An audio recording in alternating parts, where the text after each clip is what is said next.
Standing in the wings of the Oakhaven Gala stage, Hannah McAllister felt the cold press of Silas's hand on her shoulder, while the crowd's applause thundered like a death knell.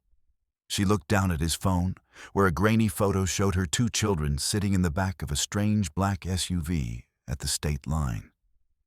"Smile, Hannah," Silas whispered, his breath smelling of expensive bourbon and malice. "If you trip on a single word of this speech, I press send on the confession, and the police will be waiting for you before you even step off this podium." The digital recorder in her pocket was a lead weight against her hip, containing the only evidence of his crimes. But it felt useless against the AI-modulated recording of her own voice, already primed to frame her for embezzlement. As the announcer called her name, the heavy velvet curtains began to part, revealing a sea of expectant faces and the flash of cameras.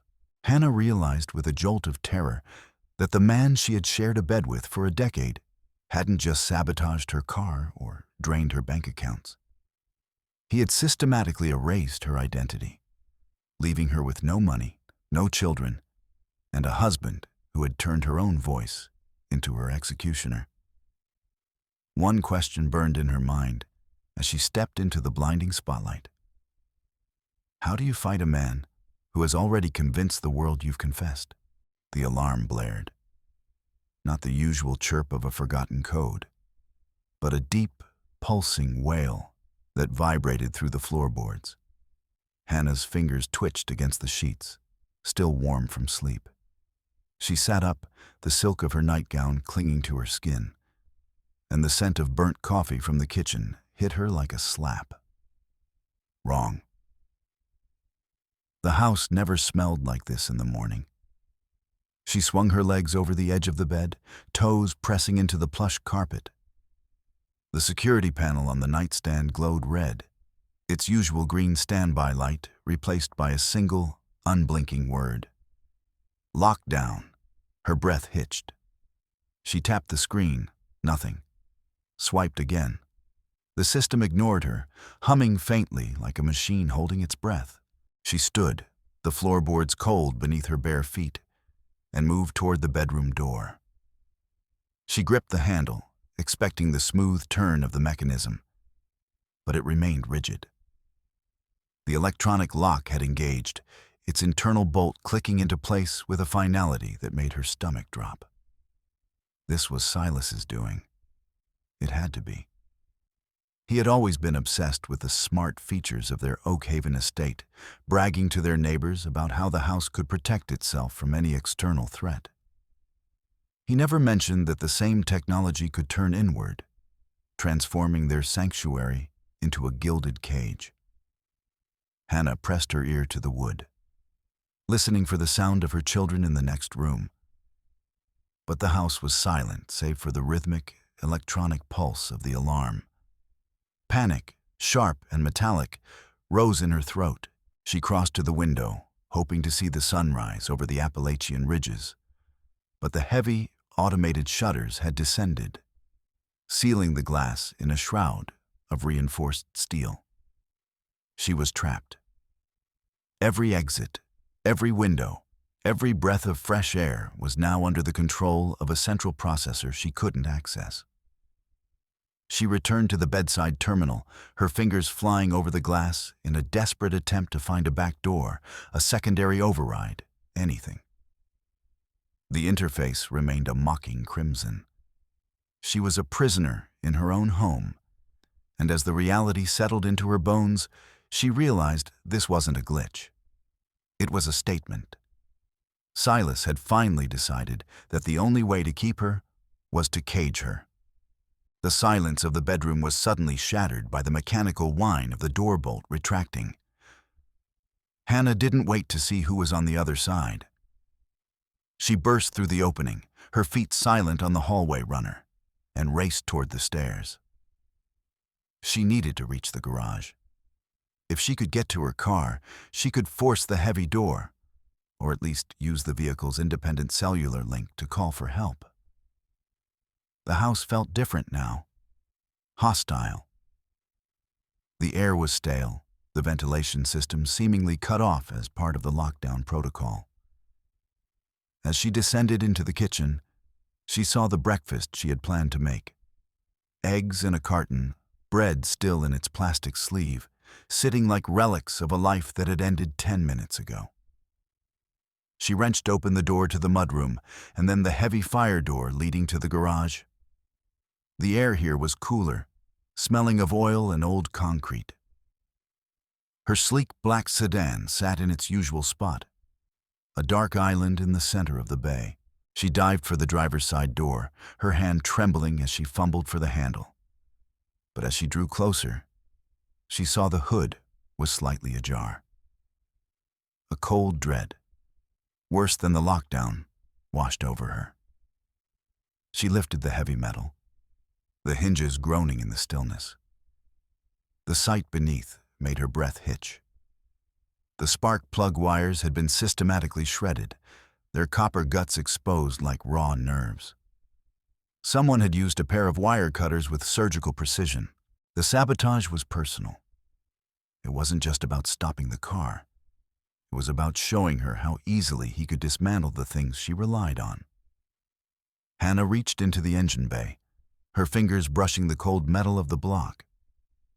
She looked for a way to bridge the gaps, her mind racing through the limited mechanical knowledge she had gleaned from watching Marcus work on his truck. But the damage was too extensive.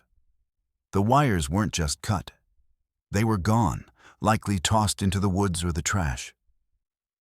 She stood there, grease staining her pale knuckles, feeling the weight of the mountain pressing down on the house.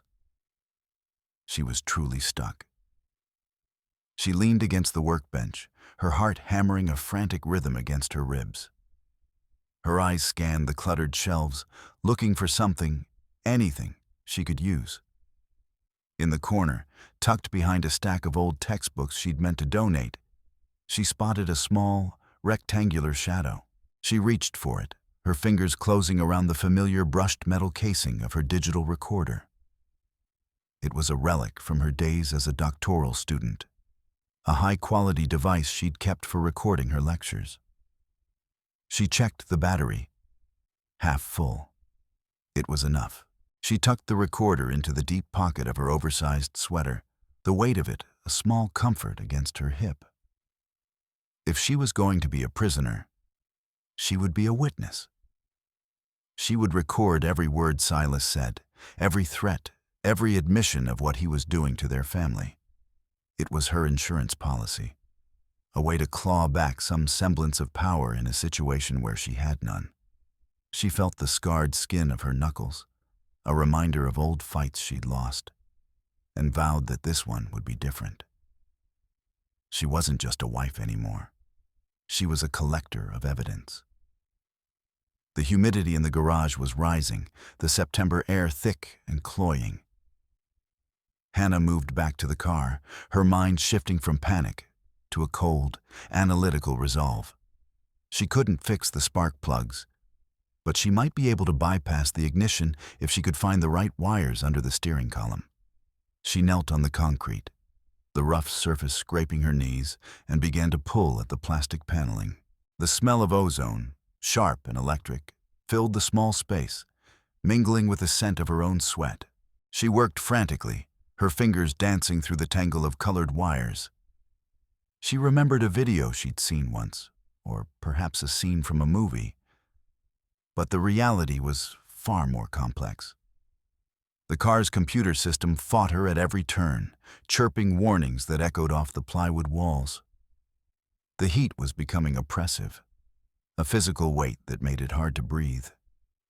She wiped her forehead with the back of her hand, leaving a smear of dark grease across her brow. She was a rhetorician, a teacher of logic and persuasion. But here, in the dim light of the garage, she was trying to speak a language of copper and current, praying the car would listen. The sound of a heavy engine rumbling up the driveway broke her concentration. She froze, her hand deep in the guts of the dashboard. Through the small, grimy window near the ceiling, she saw the familiar shape of a battered delivery van. Marcus, He was early with the supplies for the gala. A surge of hope, so strong it made her dizzy, flooded her chest. Marcus wasn't just a delivery man. He was the only person in Oakhaven who looked at her without the filtered respect reserved for Mrs. Silas McAllister. She scrambled to her feet, her legs cramped from kneeling. She needed to get to the garage door to signal him before he pulled away. She slammed her palm against the manual release button, but like everything else in the house, it was dead. She began to shout, her voice sounding thin and desperate in the cavernous space. "Marcus! Marcus, help me!" She grabbed a heavy wrench from the pegboard and began to hammer against the metal of the roll-up door. The clanging was deafening, a rhythmic plea for salvation that she hoped would pierce the insulated walls of his van. Outside, Marcus cut the engine. The sudden silence was more terrifying than the noise. He climbed out, the protest of his door hinges a familiar squeak. He walked toward the side entrance of the house, carrying a stack of white linen tablecloths. Hannah watched him through the sliver of the window, her breath fogging the glass. He stopped, his head tilting as if he'd caught a stray vibration of her screaming. He looked toward the garage, his deep brown eyes narrowing. He set the linens down on the porch, his movements deliberate and unhurried. He didn't go to the front door. He walked toward the garage. Marcus had spent enough time around the McAllisters to know when the air felt wrong. He pressed his face to the glass of the side door, shielding his eyes from the glare. Hannah threw herself against the door, her face inches from his through the reinforced pane. "Marcus, he's locked me in. The car, he cut the wires." Her words were muffled, but the terror in her eyes was a universal language. Marcus gripped the handle, his biceps bulging under his leather jacket, but the electronic bolt held fast. "Hannah, get back," Marcus growled, his voice a low rumble that she felt in her teeth. He looked around for a tool, his eyes landing on a heavy decorative planter near the walkway. But before he could move, a shadow detached itself from the corner of the house. Silas stepped into the light, his tailored suit pristine despite the morning heat. He wasn't rushing. He moved with the slow, predatory grace of a man who knew he held all the cards. "Marcus," Silas said, his voice a smooth purr that made the hair on Hannah's arms stand up. "You're early. The gala committee isn't expecting those supplies until noon." He adjusted his cufflinks, the gold glinting in the sun. He didn't look at the garage door where Hannah was still pressed against the glass. He kept his eyes on Marcus, his smile never reaching his pale, watery blue eyes. "I think it's best if you leave the things on the porch and go. My wife isn't feeling well today. A sudden bout of instability." The air in the garage felt like it was being sucked out. Hannah watched the confrontation, her hand clutching the digital recorder in her pocket. Silas was doing it again, the calm, rational mask that made her look like the one who had lost her mind. Marcus didn't move. He stood his ground, his broad shoulders squared against the man who owned half the town. "She doesn't look sick to me, Silas. She looks scared. Why is the garage locked from the outside?" Silas's expression didn't flicker. He took a step forward, entering Marcus's personal space. "It's a security protocol. We've had threats. Surely a man of your background understands the need for protection." He turned then, finally looking at the garage door. He saw Hannah's face, the grease smear, the wildness in her eyes. "Hannah, darling, go back inside. You're making a scene." He reached into his pocket and pulled out a small black remote. With a thumb press, the garage door began to groan upward. As the door rose, Hannah didn't run. She stood by the sabotaged car, the wrench still in her hand. Silas stepped into the garage, the harsh yellow light of the bare bulb reflecting off his polished shoes. He looked at the dismantled dashboard, the shredded spark plug wires, and his lip curled in a sneer of genuine amusement. You always were a tinkerer, Hannah. But some things are beyond repair. He moved toward her, his hand outstretched as if to comfort a wild animal. Marcus stepped into the garage behind him, his presence a silent threat. Stay back, Silas, Marcus warned. Silas ignored him. He reached for Hannah's wrist, his grip a sudden, icy vice. Give me the wrench, Hannah. You're going to hurt yourself. Don't touch me, she hissed, her voice dropping to that low, dangerous growl. She tried to pull away, but Silas was stronger. He jerked her toward the car, his other hand reaching for the hood. With a sudden, violent shove, he slammed the heavy metal down. Hannah shrieked, pulling her hands back just as the steel crunched into place. The sound echoed like a gunshot. The scuffle that followed was a blur of limbs and desperate breathing. Marcus lunged for Silas, trying to pry his hand off Hannah's arm. Silas spun, using his momentum to shove Marcus back against the workbench. In the chaos, Hannah saw her opening. She reached into Silas's open jacket, her fingers finding the heavy weight of his leather key organizer and a small, leather-bound book. She yanked them free, tucking them into her waistband before he could realize what she'd done. Enough, Silas roared, the mask finally slipping. His face was contorted, his eyes wide and dark. He shoved Hannah toward the mudroom door, his fingers digging into the soft flesh of her upper arms.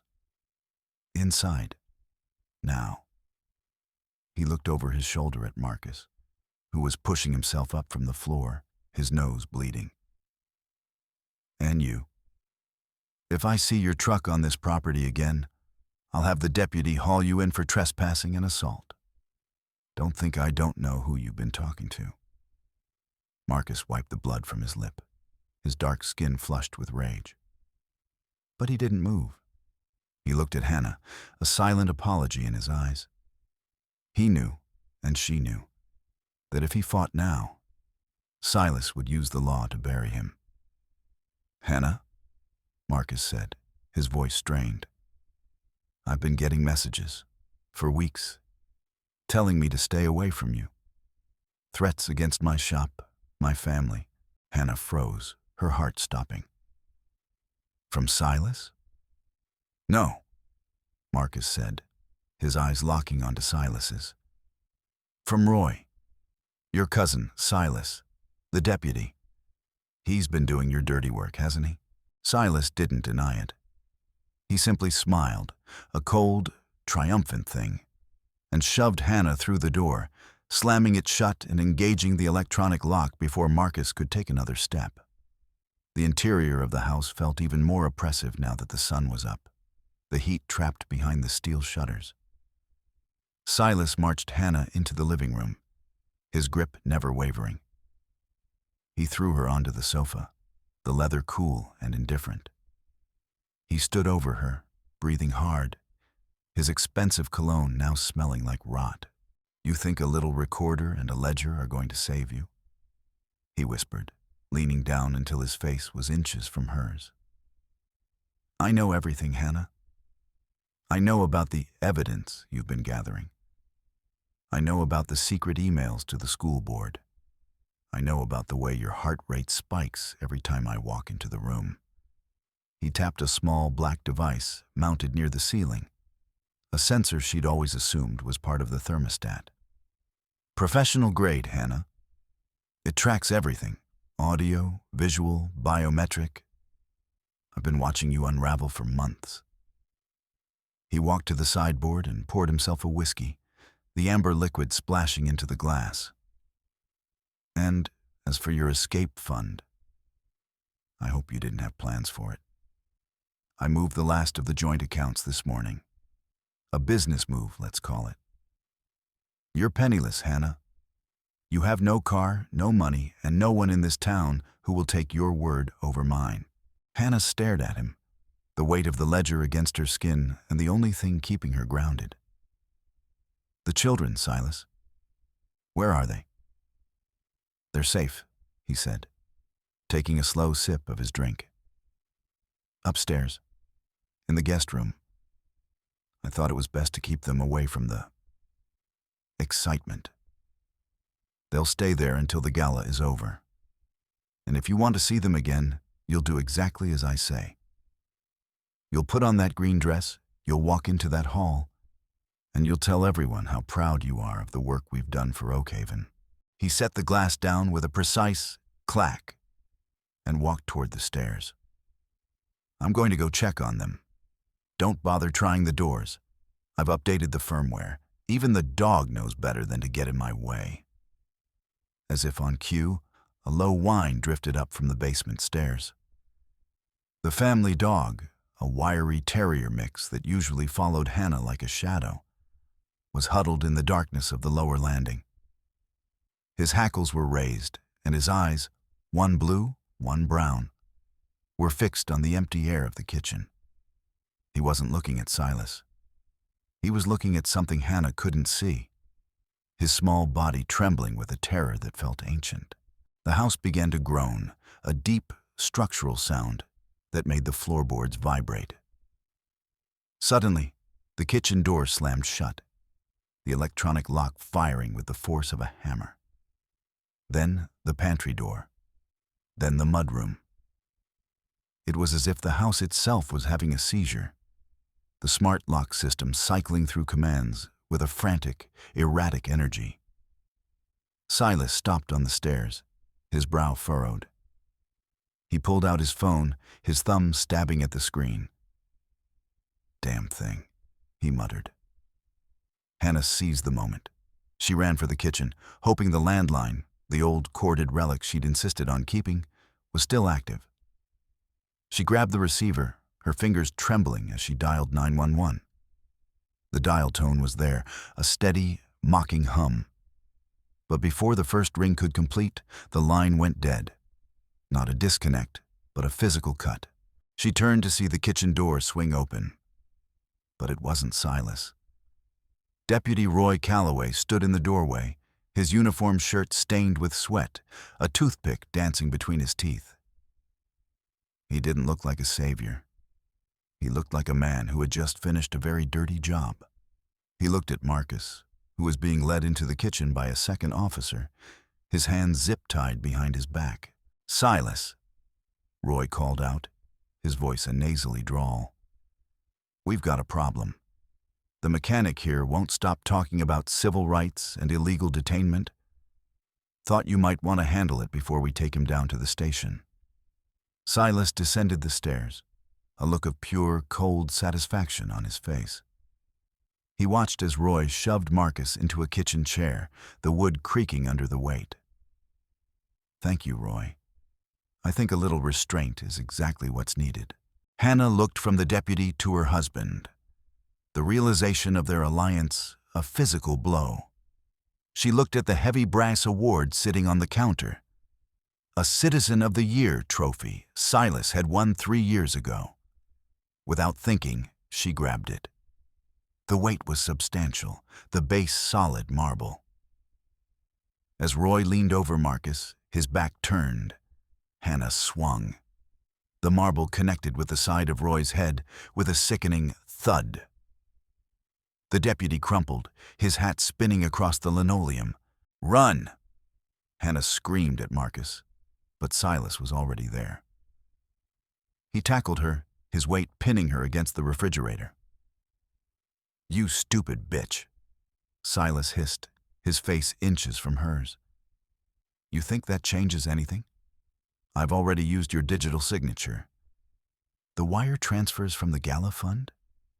They're all in your name, Hannah. I've spent months building a trail that leads straight to you. That ledger you're so proud of? It's not your ticket out. It's the final nail in your coffin. By the time I'm done, the whole town will know you as the woman who stole from the children of Oakhaven to fund her nervous breakdown." He grabbed her hair, forcing her to look at him. "You're not going anywhere. We have a gala to attend." The drive to the Oakhaven Community Hall was a nightmare of speed and whispered threats. Silas drove his truck like a weapon, the engine roaring as he navigated the narrow, winding mountain roads. Hannah sat in the passenger seat, the cold steel of Silas's handgun pressed against her thigh. He didn't even have to look at her. The threat was a physical presence in the cab. "If you so much as twitch toward that door," Silas said, his voice calm and conversational, "I'll have Roy call his associates. They're already at the house, Hannah. They're waiting for the word to move the kids. You want them to grow up in a foster home in another state? Keep fighting me." Hannah clutched the ledger in her lap, her fingers tracing the embossed leather. She had managed to open it during the drive, her eyes scanning the columns of numbers. It wasn't just embezzlement. There were names, dates, and amounts. Private gambling debts, most of them belonging to Roy Calloway. Silas wasn't just paying his cousin. He was owning him. "Roy owes a lot of money, Silas," Hannah said, her voice steady despite the shaking of her hands. "More than a deputy makes in 10 years. If the sheriff saw this ledger, Roy wouldn't just lose his badge. He'd lose his life to the people he's been borrowing from." Silas laughed, a dry, rattling sound. "You think Roy cares about a book? He cares about the man who keeps the collectors away from his door. And that man is me. You have nothing, Hannah. No money, no allies, and in about an hour, no reputation." He reached over and flicked a switch on the dashboard. A voice filled the cab, Hannah's voice. "I didn't mean for it to get this far," the recording said, the tone tearful and desperate. "The money. I just needed a way out. Silas didn't know. I used his accounts to hide what I was doing."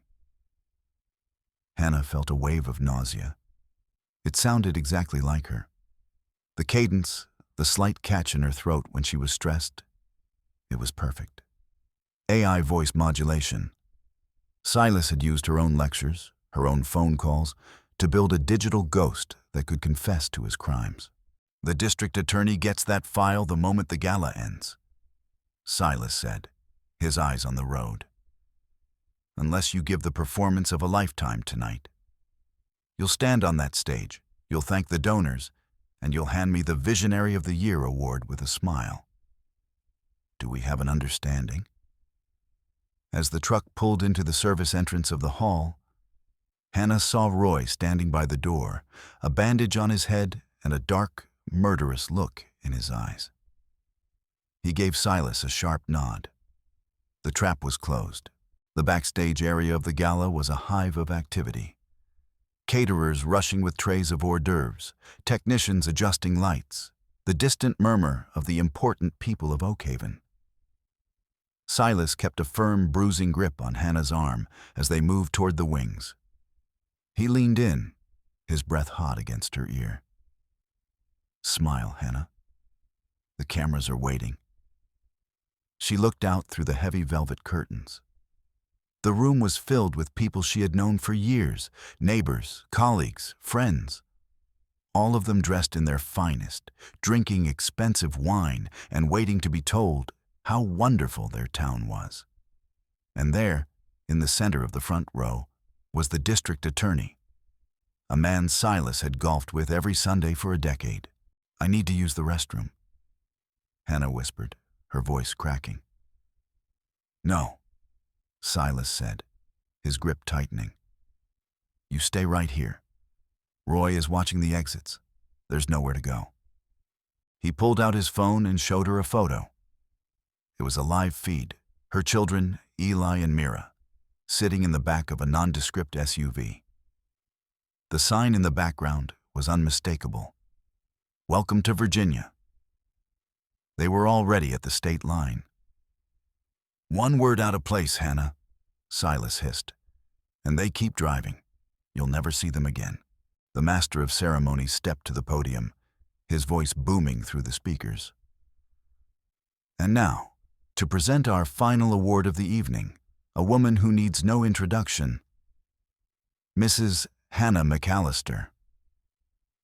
Silas shoved her forward. The lights were blinding, the applause a physical wall of sound. Hannah stepped to the microphone, her legs feeling like water. She looked down at the podium, and there, tucked into the corner of the wooden frame, was something Silas hadn't noticed. An old, analog audio-visual patch panel. She had helped the school board install this system 3 years ago. She knew every wire, every bypass, every quirk of the outdated hardware. And she still had the digital recorder in her pocket. She began to speak, her voice steady, professional. Thank you all for being here tonight. Oak Haven is a town built on trust, on the belief that we look out for one another. As she spoke, her hand moved beneath the lip of the podium, her fingers finding the master input cable. She felt the familiar click of her recorder's output jack as she slid it into the auxiliary port. Silas, standing in the wings, realized something was wrong.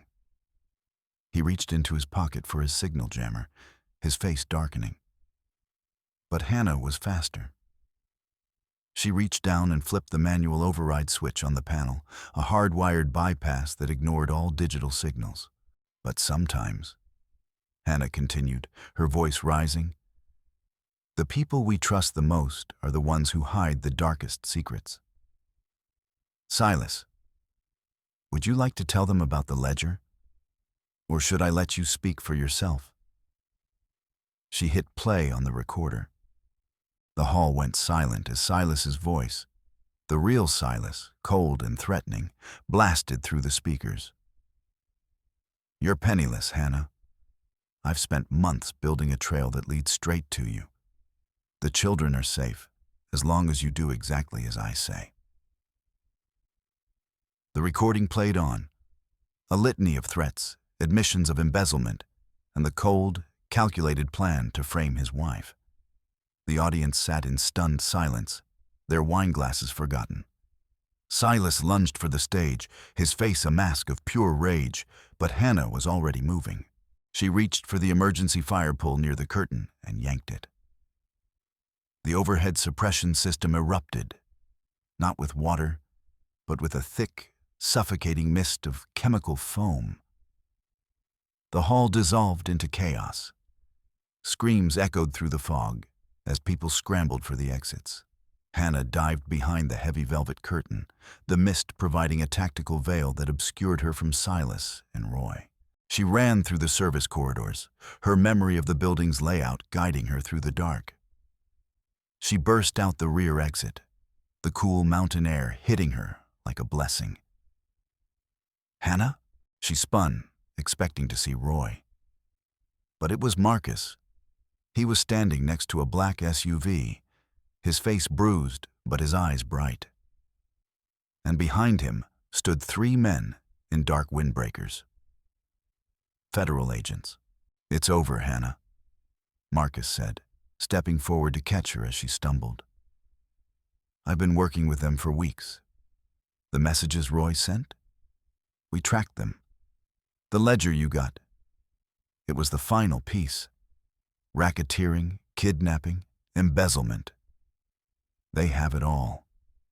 She looked toward the hall.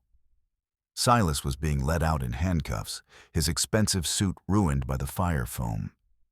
He looked small. He looked useless. The man who was leading him to the car wasn't Roy. It was the driver of the SUV from the photo, an undercover officer who had never intended to take the children anywhere but a safe house. A week later, the mountain air was crisp, the first hint of autumn turning the maples to fire. Hannah sat on her porch, a mug of coffee in her hands. The house was quiet, but it wasn't the silence of a prison. It was the silence of a home that had finally been cleared of its ghosts. Eli and Mira were inside, their laughter a soft, rhythmic sound that felt like a prayer. The dog sat at her feet, his head resting on her knee, his eyes closed in a deep, untroubled sleep.